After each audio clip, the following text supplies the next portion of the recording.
This is IBM Museum. So I'm back in front of the routine for checking if it's a microchannel system, just like I did on the previous video. Just one day has elapsed since doing that.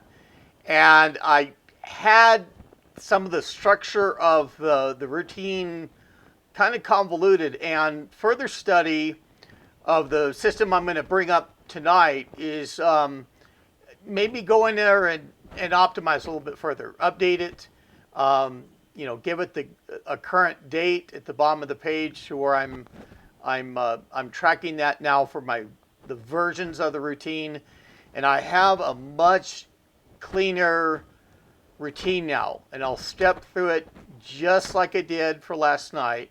There's some areas that will I'm not going to focus on as much,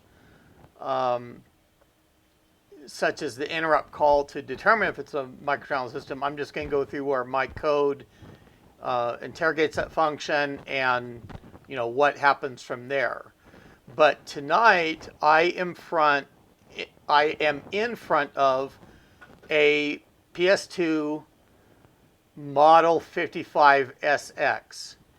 And I will show some of the planers for that at a later point, because I got thinking about this a little bit and just realized that it does not have an extended CMOS. There's the only thing that is it doesn't have a separate battery like many of the PS2s do. We've seen that Dallas module, that DS1287 module that's on the planer for the CMOS settings.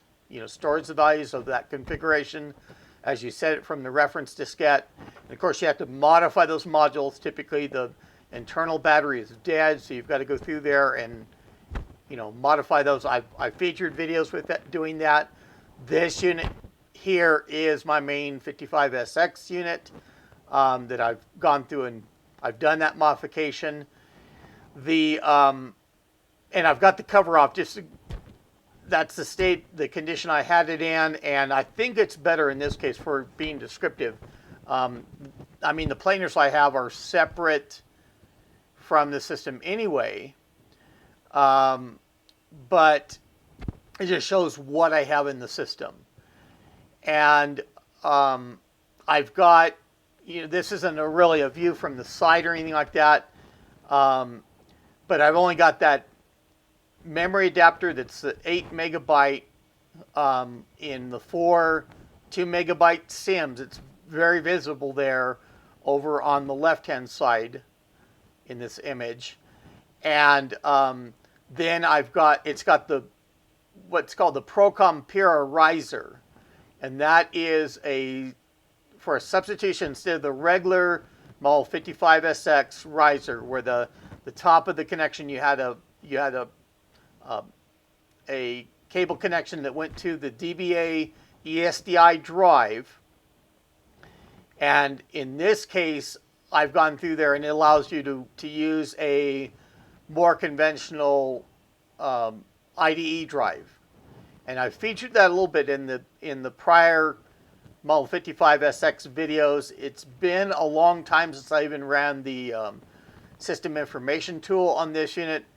Since that's an older video, I may even redo that in the future. I've just changed minor things like the backdrop and things like that. I've got better screen capture utilities, but I may address that. But today we're going to go through and we're going to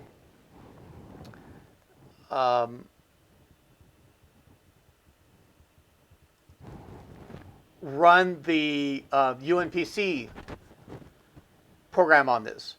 And when I looked, and I'm going to go through and turn around, grab the keyboard here, and so when I did look a little bit earlier, and I'm going to face the screen I have here, so I get less lag in seeing this. But I did find that I have the UNPC directory already there. I've already copied over the programs, but I don't know what I ran through on this program because when I look at it, I worked it out in theory of thinking that there's not any backed up, battery backed up non-volatile RAM on the system planar other than that DS1287 module. And there is a modification of the 55SX that's called the 55LS. It's for land station. And what that does is it takes the hard drive off of the system, and it has a network adapter in there, either token ring or Ethernet, or the two different ways of doing that land station. And there was units that were sold configured either way. And it has a different riser. I'm still trying to probe out the wiring differences between the risers. I even have the risers at hand. I grabbed them up the other day and thinking that I didn't proceed any further on this.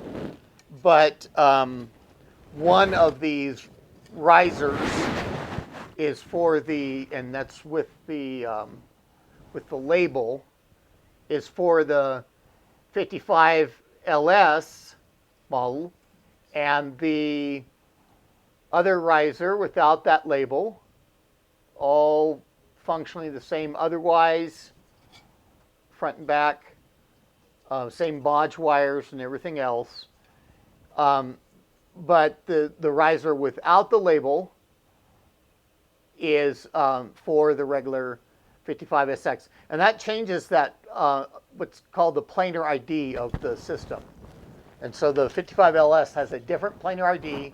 You can't actually even use a reference diskette for the Model 55SX and 65SX. It doesn't function on that LS model. But the 55LS has a separate battery-backed module. It's a DS, for DS for Dallas Semiconductors, DS1220 module, and that's 2 kilobyte of battery-backed RAM, non-volatile RAM. If that sounds familiar, that 2 kilobyte space, being the same as extended CMOS, but you actually plug in the module. There's a space for it on the 55SX Type 2 planar. It's not normally populated, and you have to have a different BIOS of the planar for the 55LS model. As I go through, and it is confusing, I'll show these planars and show the space where it is and everything else, and even show a later planar that IBM used and they have a 55LS 486 model. And I'm not talking about that one.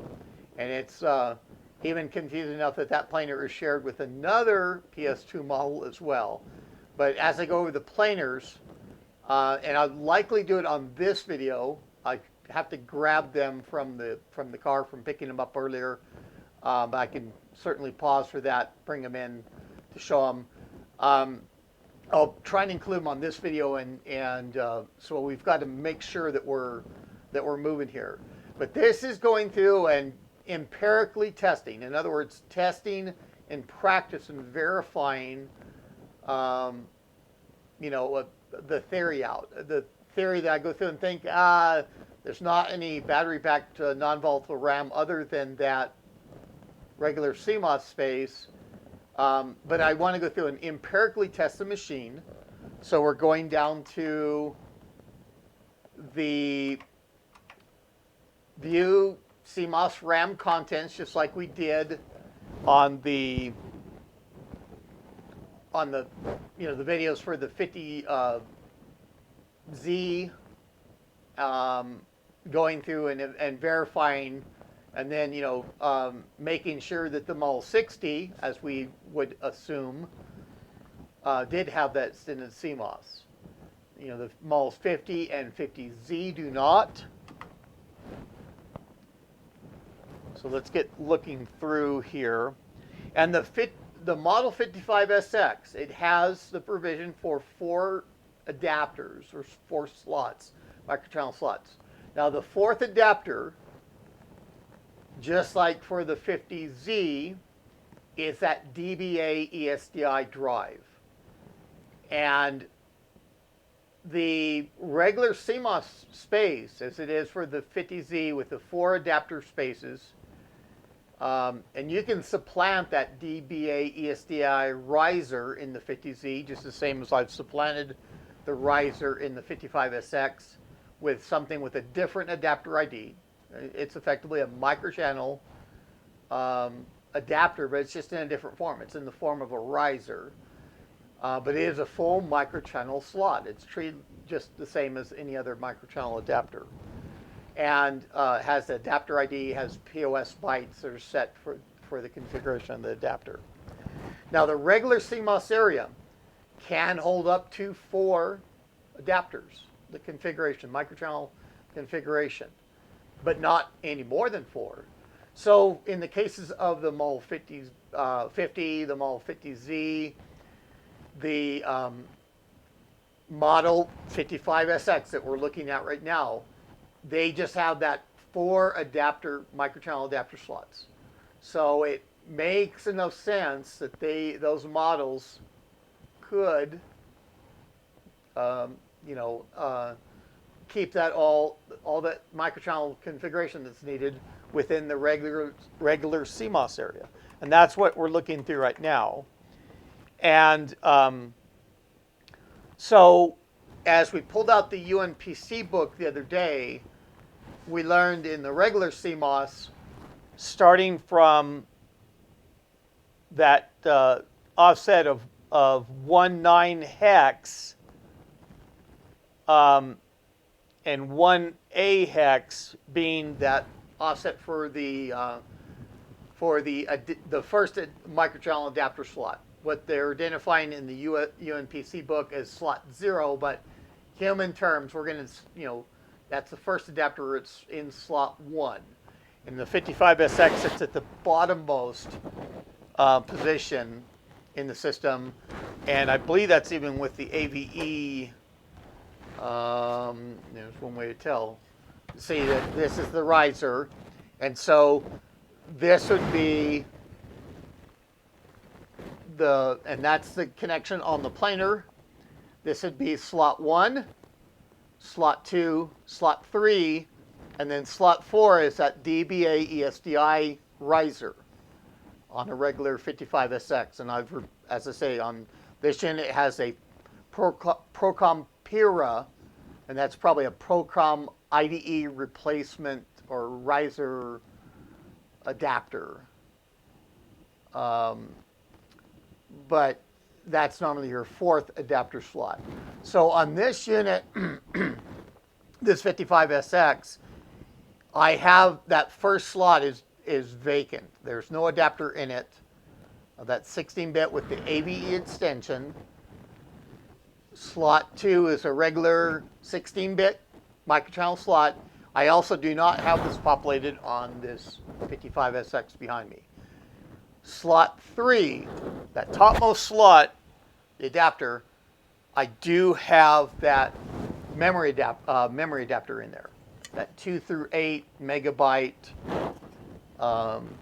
adapter, as it's conventionally called. It should be called a 1 through 8 because it can, for a minimum configuration, can have 1 megabyte of memory. And of course, as discussed previously, if you have 0 megabytes, 0 SIMs on the adapter, why have the adapter in place? Pull it out of the system. You don't need it if it's not populated with any memory. But I do have that in slot 3, and then the Procom Pira riser is effectively for that slot 4 position. So 1.9 hex and 1A hex are for the adapter slot 1. I still need to change this text file. It just has identified as hard disk 0 extended type, hard disk 1 extended type. And those values are FF for the 1.9 hex and 1A hex. 1B hex and 1C hex are also FF. listed as vendor specific.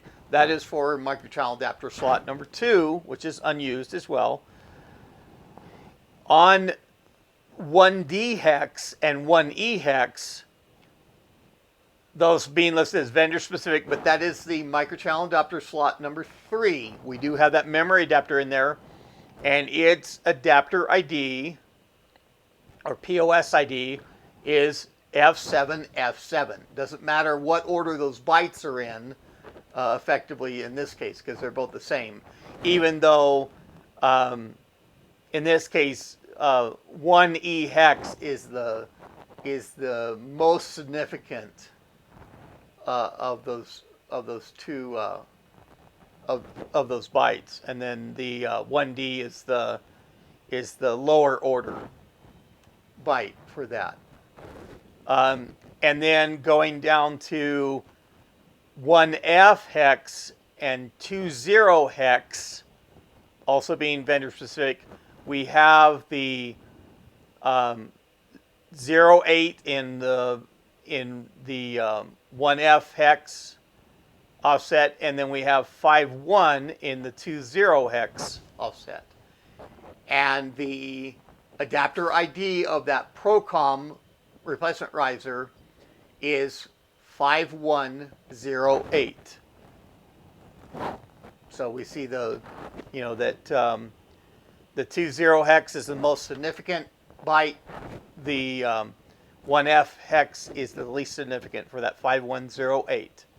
So there is the adapter IDs that we would expect for this 4 adapter system.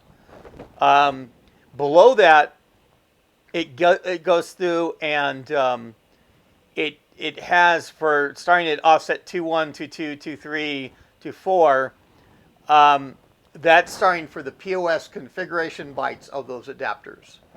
And I've actually learned, in other words, the 21 hex being the POS byte value, or the first byte POS byte value for that adapter in slot 1. And it is 1 here, 01. It's not 00 for no adapter being present. I've learned that because that is the adapter enabled effective line. So the system is marking that it's gone through post, and even though there's no adapter present in the slot, that slot is enabled. It's enabled with no adapter in place. So a little bit confusing in that regard to see that 01 in there, but that's what it means in that that first POS byte for the adapter. And the first POS byte for each one of those would effectively be 01 if we go through and scroll down. We'll see the 01 being the first POS byte for each particular adapter and being in an enabled condition. We get down to the 29 hex offset, and it has the value of 1 in there. It's got 21 is the value that's in there. That lowest order bit, 1 position, is that the adapter is enabled, and it uses the 7 other bits of that byte for other configuration information beyond just meaning that the adapter is enabled. There's other functionality that those 7 bits are used for, but it has that same 01 value. Excuse me, that same enabled value that's in there. And so all that vendor specific area that we've looked over, that's where the microchannel adapter configuration is held in that regular CMOS. And then it gets into other areas. We look again at that, remember, offset 32 hex. It's no longer the date, the century byte is no longer within that offset for 32 hex. It is at 37 hex, being the 37 hex has the correct value of 20 for us being in the year 2021 currently. I don't know how long this video is going to stick around for years after that, and people can watch it and say, yeah, I remember that year 2021. That's when things maybe started to get back to normal, I hope. So as we go through, and there is a, and here beyond the regular CMOS, there are some chips that have more space within them, that this this area for the starting at 4.0 going all the way to 7F is actually, it's not there. This is just phantom values that are within that space of the CMOS RAM. And the same, we get to the end of that, what would be regular CMOS RAM, and could be extended, could be bigger size than what that Dallas module or the Motorola chip, that MC1461. I know there's 818 in there. Remember, when I did the 50Z video, I rattled it off right off the top of my head, but not here. So we get to this for the microchannel extended CMOS, and the UNPC book, the Undocumented PC book author, Frank Van Gilwe,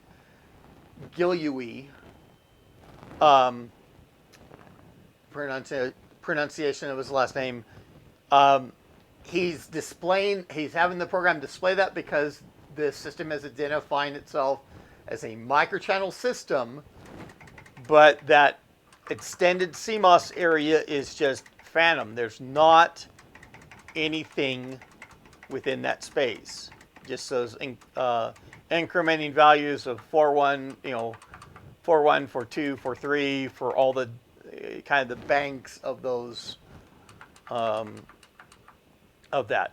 And looking at in an area in particular of the top line that we have there, the top row of that 0180, over on the right hand side, offset 018E would normally be the space that a microchannel system with extended CMOS would have the value of the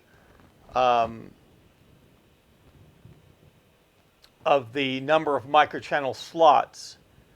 Now, there's another interesting aspect, and I'll have to figure out what exactly is going on here, where it saves that information otherwise. Because one of the other bytes, and I covered this in the previous video, or one of the other offsets, the 0190 and 0191 hex offsets, that's normally for that CPU reset signature. And for the 55SX, it doesn't have those bytes populated for what the CPU reset signature is.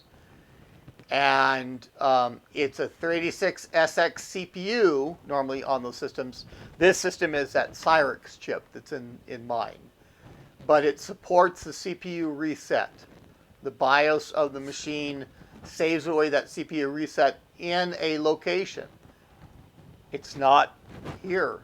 So it's bound to be saved somewhere else. It's got to be saved somewhere else for the system to present that later on, and that may be where that's duplicated somewhere in regular CMOS. That'll take a little bit of investigation. We should normally see a 2.3. Well, actually, on this one, it would be a 0.42 something for the Cyrix chip. I know if it was a 386, it'd be 20. It'd be typically 2308 hex. For a 386SX, it's the C stepping or above. would be the typical value in there for that type 2 planar. It even take look into this to see if it's in stuck in regular CMOS somewhere. Be interesting to find that, because it's not there's not any extended CMOS area that would hold that area. So really at this point, let me go through and pause. I need to grab those planers for one to be able to show just the layout of them, and not brush my microphone here.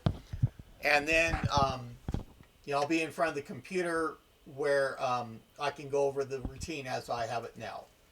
So I'll be right back with you with the planers. Okay, and so this is going to be easier in front of the Logitech webcam, but here is a 55SX Type 1 planar, and there's even, for the Type 1, meaning the initial release that IBM had of the planar, there's even older version that they called a dead cockroach planar, because they have a chip glued on the upside down with legs up on the planar, because the 55SX, when it first came out, there was a lot of issues with the planar, and IBM had to go through and rework them. That's got that yellow bodge wire there. It's got bodge wires on the back as well. I've got a couple of these planars. They have about the same bodge wire configuration, and IBM has that FRU, at the bottom, basically knowing what revision level it is. But the Type 1, the way to really tell it apart is you have the EPROMs for the BIOS, and then you have the Dallas module, that DS1287 module. And only one module, there's no vacant socket there for another module. So that's the Type 1. And this Type 1, it's kind of interesting because you get to see the revision. Over here, this gold, the chip with the gold gold colored plate on top of it is the RAM DAC for the video. And that's a ceramic chip. For the other Type 1 planar I have, as I said, all the same bodge wires and everything else on this, but it's got the plastic RAM DAC, and then it has diodes over the top of that. So that's just kind of one of the revisions that IBM had to do to work that out. But again, only that one Dallas module, that DS1287 module, for the Type 2 chips, Type 2 planar. Now, I do have these in, I have them stored in anti-static bags and all. This is the Type 2 planar.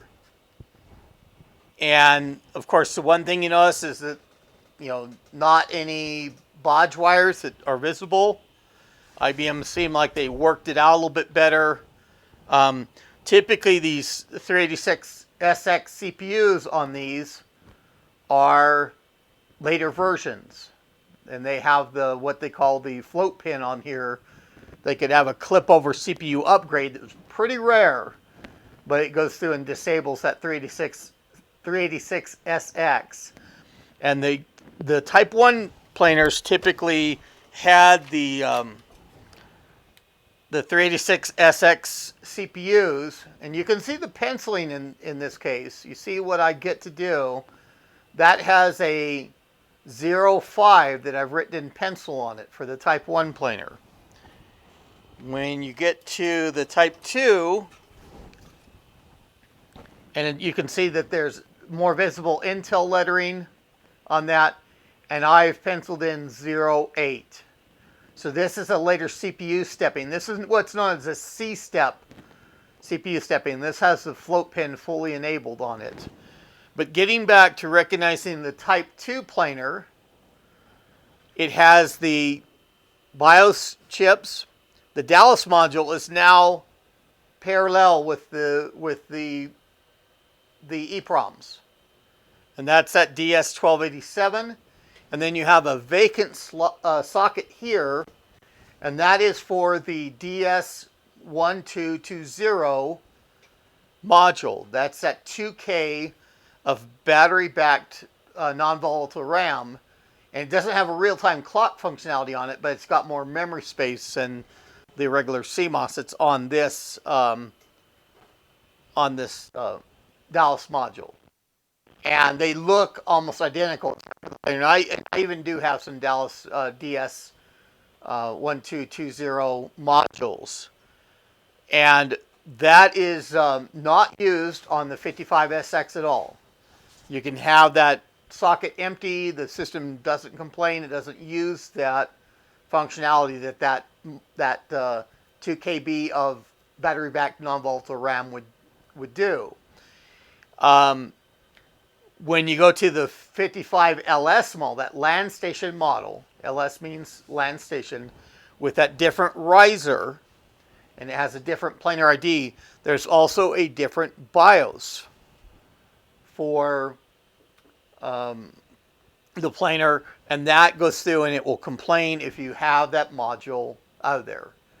And there's some planar differences too, because the planar is marked in a particular way. Maybe that's on. No, I don't see the labeling. This is my other Type 2, and you can see the, even there, the labeling on that 386SX is even more different. More white lettering that's on there. And then in this case, the EPROM chips don't have a label on them, but they have the FRU and everything marked on there. Now, a bit of trivia is that between the Type 1 and Type 2 planar, since they are physically different, this still being the Type 2, IBM intended to have a way of determining that in software, and they actually had the BIOS submodel is reported differently between a Type 1 and Type 2, or that's the way IBM intended it to do. They have actually the same BIOS version, same revision, but they made it report, or they wanted to make it report a particular BIOS submodel version for the Type 1 planar and a different value for the BIOS submodel for the Type 2. They put it down. They even wrote it in the 55SX technical manual. Talked about that you could do it, but when they implemented it, they just dropped the ball. I have Type 2s around with that earlier. In fact, the BIOS on this Type 2 planar is what would be on a Type 1, what IBM intended to be on only the Type 1 planar. And I haven't switched BIOS on this. I mean, I've dumped the BIOS, but I have a whole bunch of planars. I didn't mix it up with the Type 1. And so just when it went to IBM implementing that change, they did it poorly. They did not do it like they intended. But that's the trivia. That's how to tell the Type 1 and the Type 2 planars apart. But really the sense is that between the Type 1 and Type 2 planar, they do not have any 2 kilobyte area that's normally for use of the 55SX. And when it's in place for the 55LS model, it has a different functionality. It tracks the parameters of the LAN, and it's generally unknown what those values are. I'm going to try and examine those contents when I get into a later step just as a little bit more analysis of the of what that space does. It's the same memory space. It's probably addressed the same way, but it's the contents for that, for the local area network side of what that 55LS stores in there is different locations from what it'd be for extended. Um, Knocking over a can.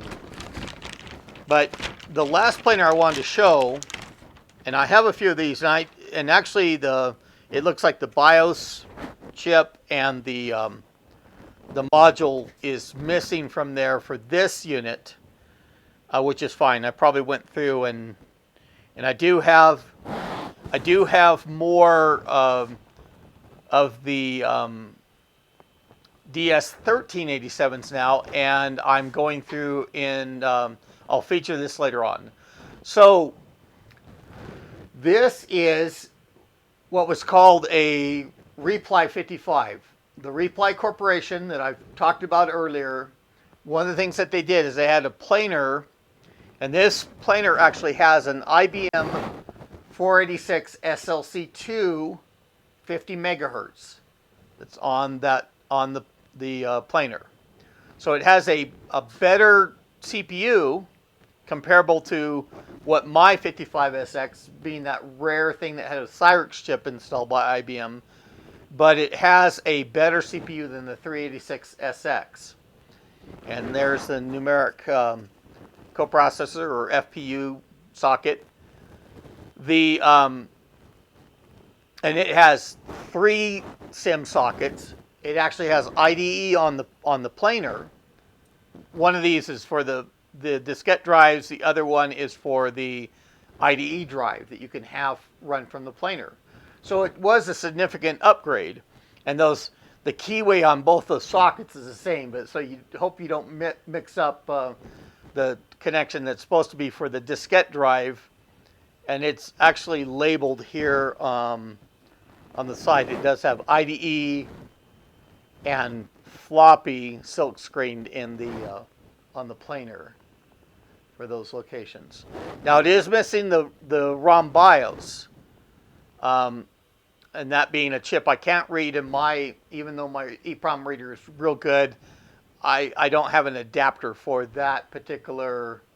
The chip fits, but it is not designed for the capacity that EEPROM chip can hold.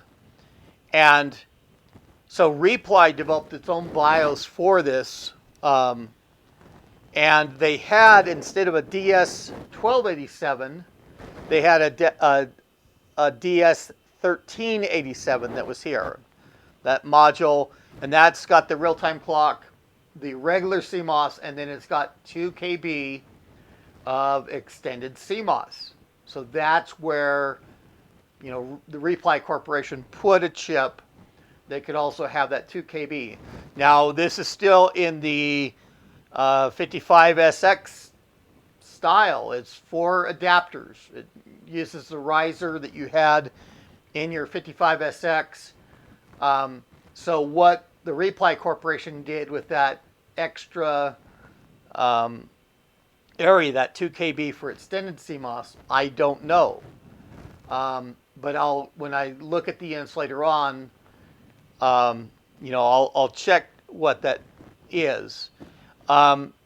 So being that this unit is also missing the EEPROM, IBM, when it found out what a success that this board was, what it did, that they had customers that were going out and buying this planer and replacing the planer in their 55SX. So IBM went through and sourced it into being 2 different PS2 models. Not just one, but the same planar in 2 different models. And they took this planar and they actually had a model that they called the 55LS 486. So just like the 55LS LAN station, and it had that 2 KB of extended CMOS on it, for probably storing away that network configuration too. So IBM made it into the planar that was on that 55LS46, and they call it the 46 because it had that their 46 SLC2 CPU, and that had its own BIOS, an IBM developed BIOS, different from the Reply 55 BIOS. IBM also put this into a PS2 Model 53 SLC2 and use the same BIOS that the 55LS46 had in that unit as well. So really the Model 53 SLC2 and the PS2 Model 55LS46 are indistinguishable. They are basically the same planar to them, same planar ID, same everything else that those have to them.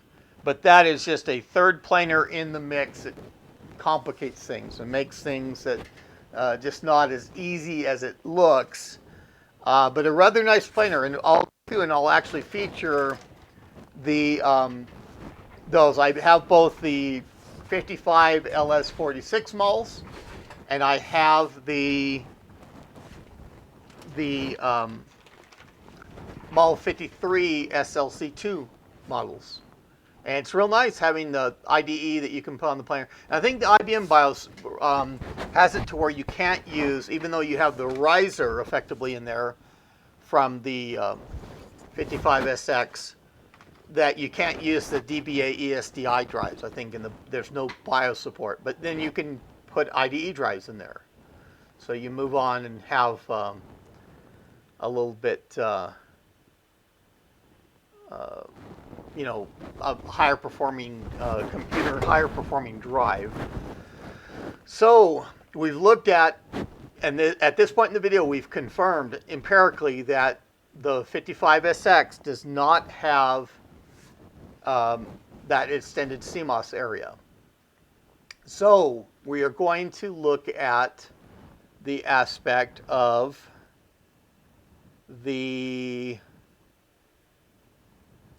had that in the okay. So we're back to the checking if it's a microchannel system, and that routine that I went through in the previous video, I've gone through. Even all the text up above is the lead in for it. The routine is the same. Let's get to where we can interact with this. I have to get the right component on the screen. Okay, so all the top part of that page is different, but we get down to the nitty-gritty with it, and going over just like we did before. And this is probably good enough text size. I think it's probably readable for most people the way I have it. But I've gone through and optimized this a bit more. And we've just, passed that. I was looking at watching the clock, 42 minutes, 43 minutes of recording time. I want to shoot for getting this under an hour would be good. Don't want these super long videos that have this boring content with me talking like this and saying how boring the video might be. But we get into where it calls the CheckMCA routine, and the exit conditions that would be returned are that the carry flag would be set, and if it's not a microchannel system, and the AL register would be 0, would be empty because it doesn't have any microchannel slots. If it is a microchannel system, carry flag is cleared. And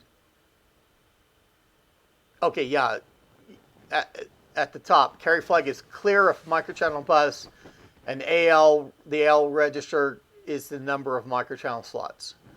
So I get in calling that interrupt that we discussed the other day on that on the previous video, of that interrupt 15 hex function C0 hex. I'm calling that interrupt. If the interrupt is not supported, and that would be like the initial IBM PC, it sets the carry flag and as an indication that that interrupt call is supported. So I'm catching that by I'm moving the value of 0 into the AL register to say there's no microchannel slots, and it's going to set that carry flag if the function call is not supported. I've renamed some of my labels, and I've just gone to finish here. So this jumps at the end of the routine down to finish, and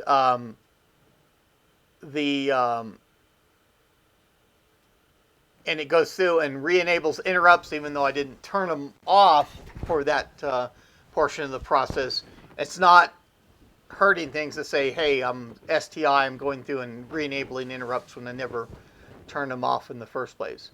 That's the last instruction of this routine anyway. So I have to jump to somewhere, and it doesn't hurt that I re-enable the interrupts. So that JC is jump if the carry flag is set to finish, and that's for that call supported.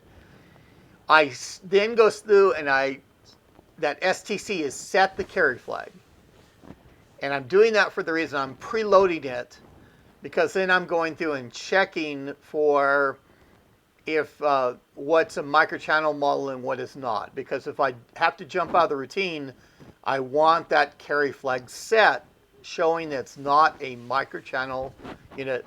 The AL register I'm not going to touch as well for now, being 0. So if I happen to jump out of the routine, the understanding is that I didn't find a microchannel system. The carry flag is set and AL register is 0. So I'm testing that return function of interrupt 15 hex C0 of whether a particular bit in bit position 2 is set, and that meaning that it's a microchannel system. Now, in the previous video, we also discussed that the IBM 7552 industrial system that was based on the 286 CPU falsely claims to be a microchannel system. That bit is set, and it's probably where it was developed at the same time as the microchannel systems, and that feature bit 1 that has that flag for the, in the case of the microchannel systems, probably is decoded differently, something else for that model of industrial system.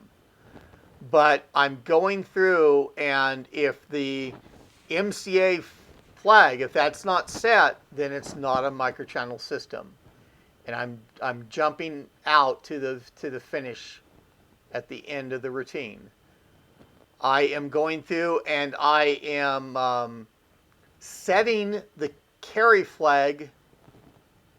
Well, hold on, I'm getting out of order. And that Jane is jump if not equal to the finish routine. So if it's not equal to, that bit position 2 is not set, then it's not equal to, and it jumps out to finish. So then I go through and compare that byte of what is actually the BIOS model. The BX plus 02 is the location where that BIOS model is held. And the brackets mean the contents of that location in memory. And I'm comparing that to FC, which is basically the indications that IBM had for a 286-based CPU system. So I've got the comment over on the right-hand side correctly with the semicolon lead to denote that it's a comment.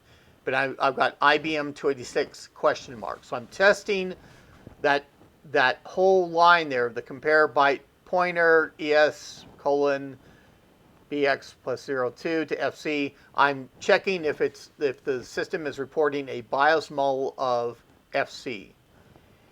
And if it is not equal to that, I'm jumping to the slots, because I know it's a, could be like a BIOS submodel F8, which IBM used for the 386 SX Plus.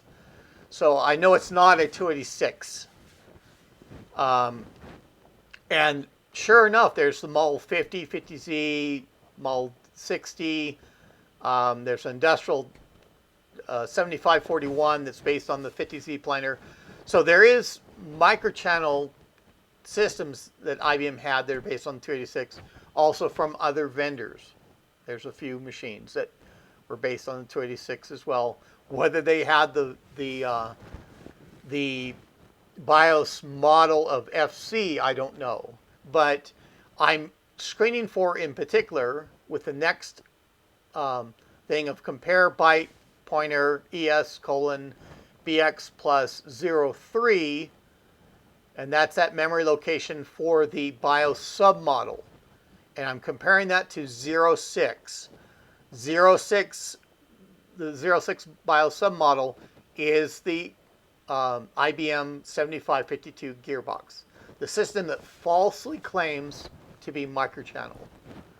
And I'm saying if it's equal to that, jump of equal, that JE to finish, because I'm saying, hey, that's a system that's falsely claiming to be microchannel, or that bit is set, but let's get it out of the mix.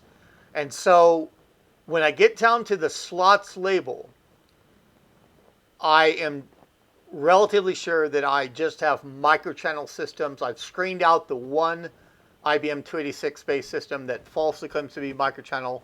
I've left in the 50, the 50Z, all that stuff.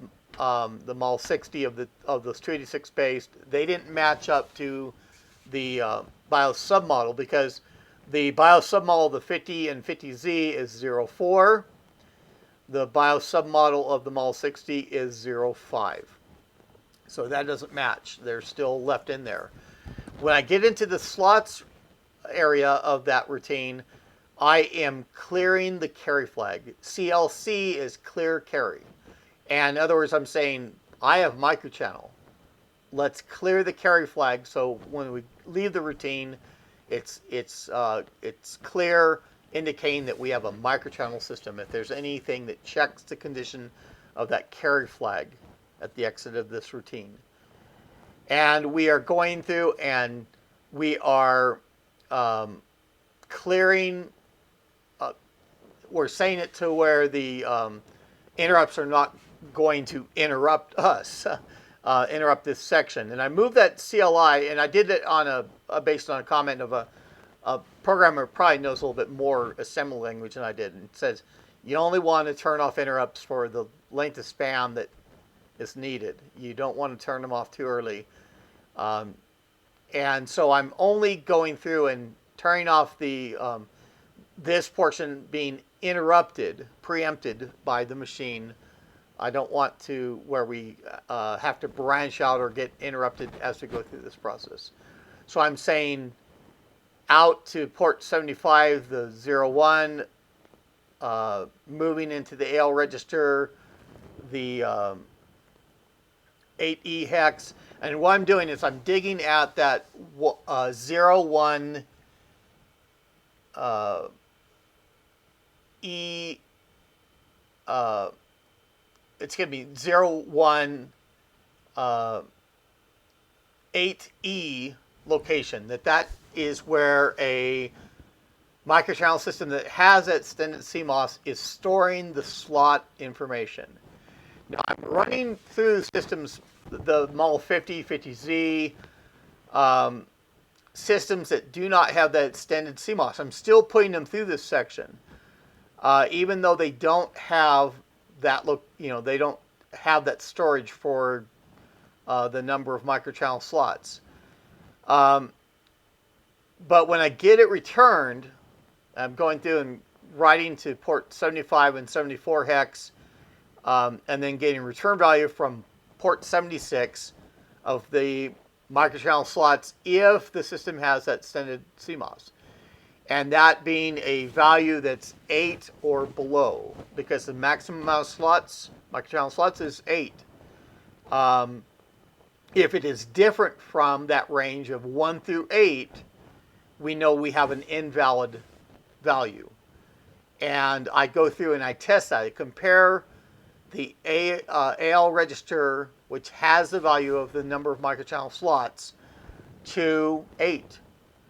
And I'm saying if it's 1 through 8, go ahead and jump below or equal to the finish. We were through with that. We have the number of microchannel slots. If it's not below or equal to that value of 8, we know that it has some other strange value in there. That's just some phantom value that's populated or something that's retrieved, maybe FF or whatever. We could go through and test that. But I'm going through, in that case, I know that the system does not have the extended CMOS. I know that the systems that don't have extended CMOS only have 4 microchannel slots on them. The 55SX, the Model 50, the Model 50Z, the industrial 7541 that's based on the 50Z planar reports the same thing. They have 4 microchannel slots. It's the maximum amount of microchannel adapters they could have anyway, and to be held in for the configuration in regular CMOS. So I move in, hard code the value of 0.4 in there because I know what those systems are going to have for their number of microchannel slots. And any system otherwise that's non-IBM that doesn't have that extended CMOS, they're going to get reported as having 4 microchannel slots. And that goes to the territory to where they just likely have a regular CMOS, and 4 microchannel slots is the maximum they could have anyway. I'm going through from there to set the ability for interrupts to happen again, and that's the end of the routine. That I branch out or complete the routine. I in process back out to whatever routine called it. So that gives whether the system is microchannel or not.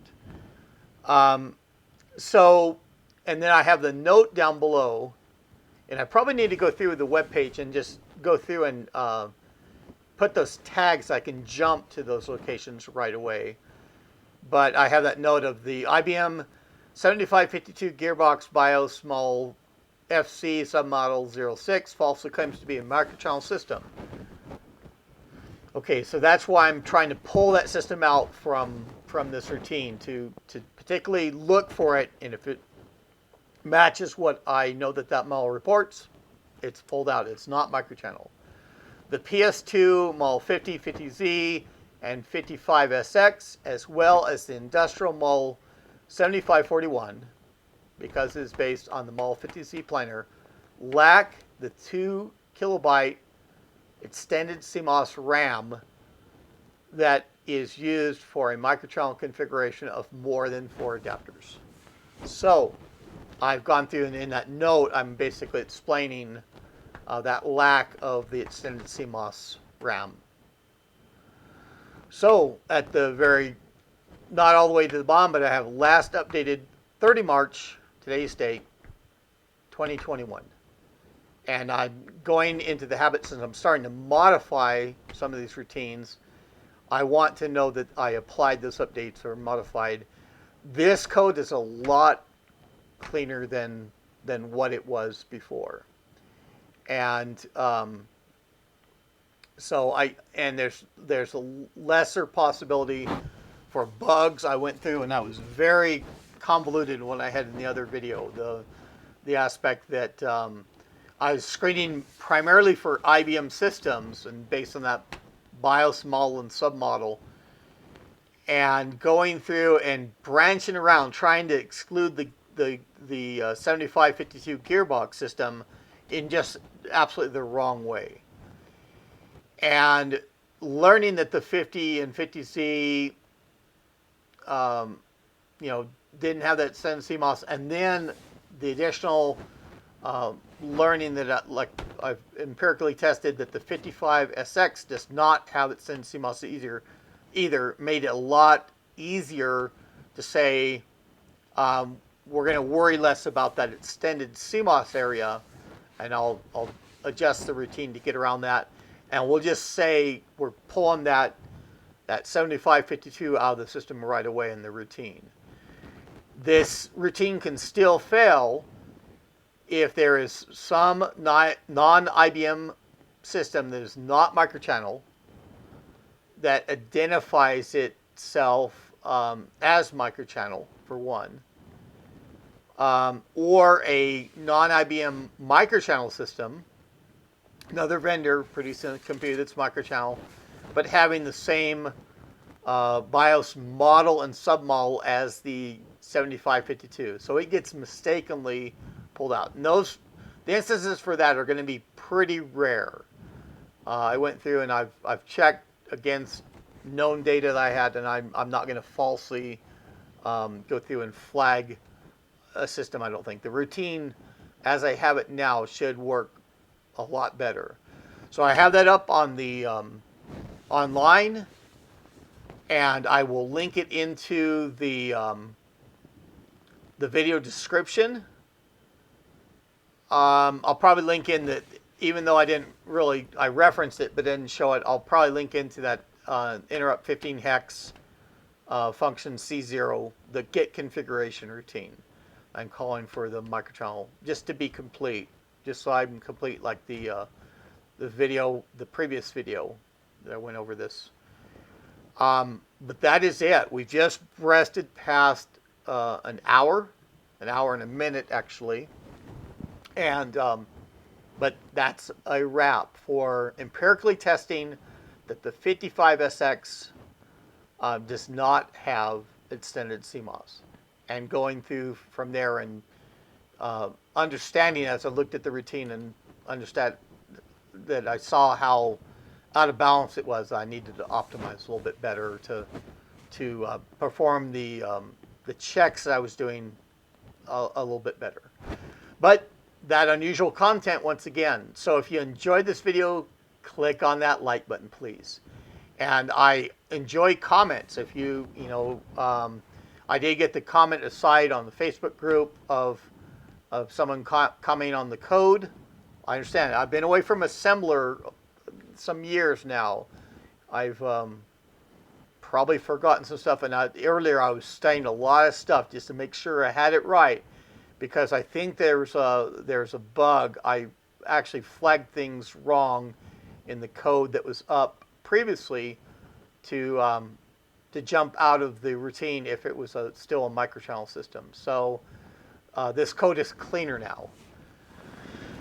And by all means, subscribe to my channel if you like this odd content, probably pretty technical level. I do delve into stuff. I know it's that a lot of people out there, they may not have the technical interest, but I like to show what happens behind the scenes, ways to do things, in case anybody's inclined to write software, have a program such as the system information tool that I'll go through and redesign to identify more models and identify more correctly as a microchannel model and the appropriate number of slots, which the system information tool has hard-coded into the program.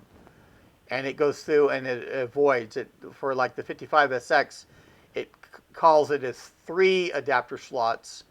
It ignores that hard drive being a microchannel slot effectively. And that's, it's a different style of microchannel slot. And it does the same thing for the Model 70 and everything else. I just like if it's, identifying what the system reports. I'm going to say 4 for that. So that's all I have for now. This is IBM Museum. Thank you.